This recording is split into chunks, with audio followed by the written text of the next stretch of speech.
नमस्कार। आपको अपने मित्र रंजन कुमार की ओर से। ये आधी रात का वक्त है। 8 अगस्त एकादशी का दिन है, सावन शुक्ल पक्ष की एकादशी। और ये सावन की चांदनी रात। सावन में चांदनी रात अक्सर कम देखने को मिलती है, लेकिन आज एकदम खुला आसमान है।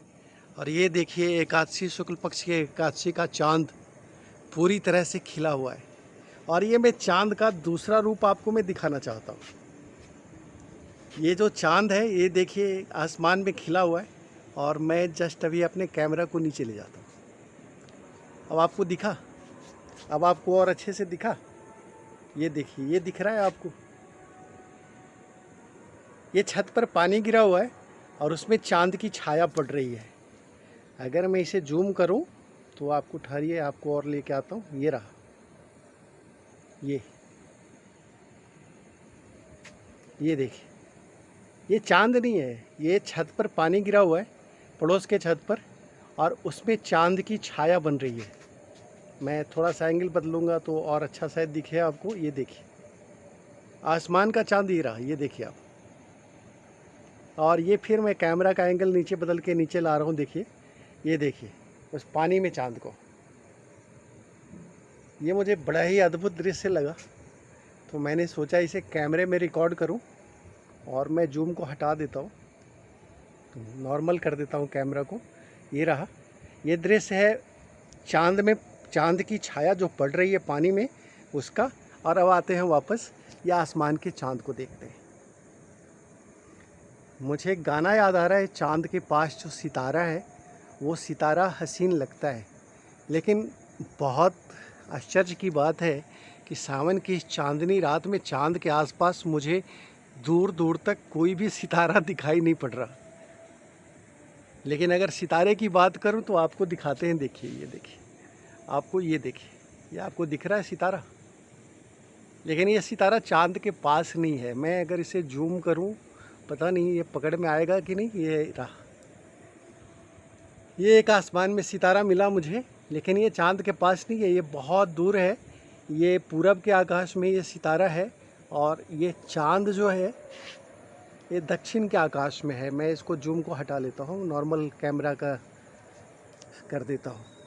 और ये एकादशी की रात का चांद, सावन की एकादशी की रात का चांद। मुझे चांद की खूबसूरती बहुत अच्छी लगती है, और ख़ास करके सावन की चांदनी रातें। सावन की चांदनी रातों को लेकर के मैंने बहुत साहित्य लिखा है, बहुत कविताएं हैं मेरी, बहुत सारे गीत गज़लें हैं मेरी। और सावन की चांदनी रातों को निहारते हुए कई कई रात मैंने पूरी पूरी रात गुजारी है, बस केवल चांद को देखते हुए।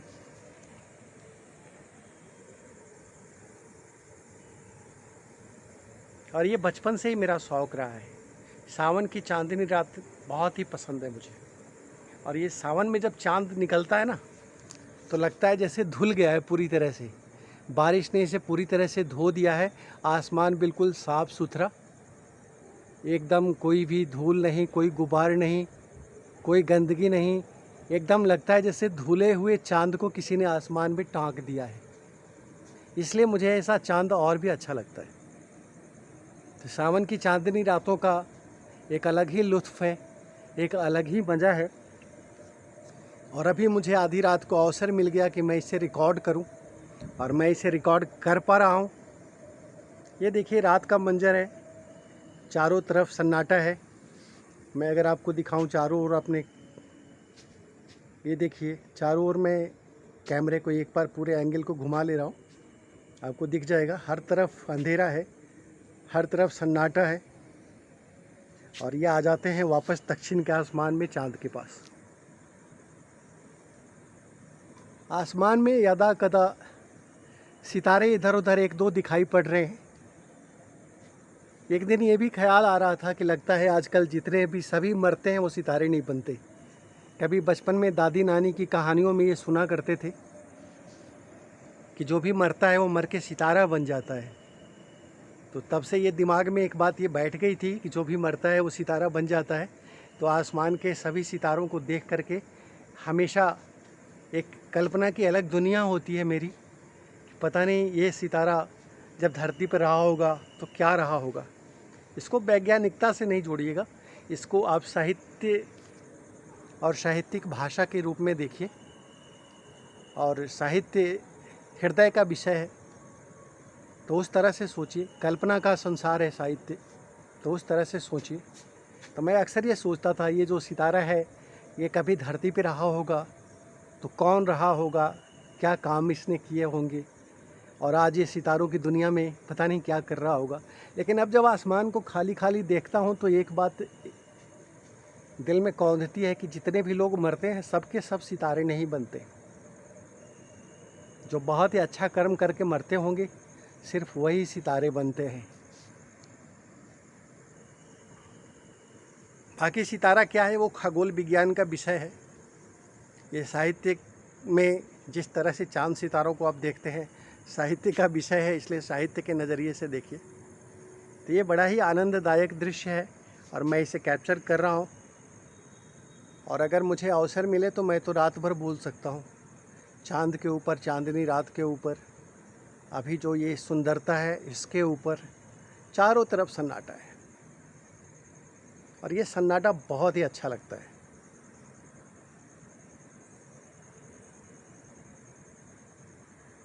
ये देखिए स्तब्ध रात, जिसको कहते हैं निस्तब्ध रात, पूरी तरह से हर तरफ खामोशी। क्योंकि बरसात का मौसम है लेकिन बारिश हो नहीं रही है, तो आसपास झींगुर और मेढक के जो संवेद स्वर में जो एक शोर होता है वह भी नहीं हो रहा है। तो इसलिए पूरी तरह से शांति है, हर तरफ एकदम निस्तब्धता है। और इस निस्तब्ध रात्रि में मैं हूँ और छत पर है मेरे साथ चांद। सावन के महीने में आज शुक्ल पक्ष की एकादशी का चांद। तो इसके पहले कि अब कॉल पर बुलावा आ जाए, अल्पना जी मुझे नीचे बुला लें, क्योंकि रात्रि 12 बजे से ज़्यादा का समय हो गया है। कभी भी कॉल आ जाएगा बुलावे का, तो इसके पहले कि उस कॉल से यह रिकॉर्डिंग बाधित हो, मैं इस रिकॉर्डिंग को बंद करता हूं और सावन के इस निस्तब्ध चांदनी रात का अभिनंदन करता हूं। और हृदय हार्दिक रूप से प्रसन्न हुआ सावन की इस निस्तब्ध चांदनी रात को रिकॉर्ड करके। बहुत ही अच्छा लगा। इसे मैं अपनी मेमोरी में सहेजूंगा और इसे आप रंजन कुमार के यायावर, जो मेरा शौकिया चैनल है, इसमें जो भी मुझे पसंद आता है सीनरीज वो मैं रखता हूँ। और जो भी मेरे जैसे विचार के लोग हैं जिनको ये सब पसंद आता हो, प्राकृतिक दृश्य, वो उसमें देखते हैं, तो वहाँ पे ये मेमोरी में आपको संरक्षित मिलेगा। चलिए फिर मिलेंगे आगे किसी दुर्लभ दृश्य के साथ। तब तक के लिए सभी मित्रों को नमस्कार, शुभ रात्रि। और इस चांद को विशेष तौर से शुभ रात्रि, और उस सितारे को भी शुभ रात्रि। ये रहा फिर ये सितारा, इसे भी शुभ रात्रि। नमस्कार।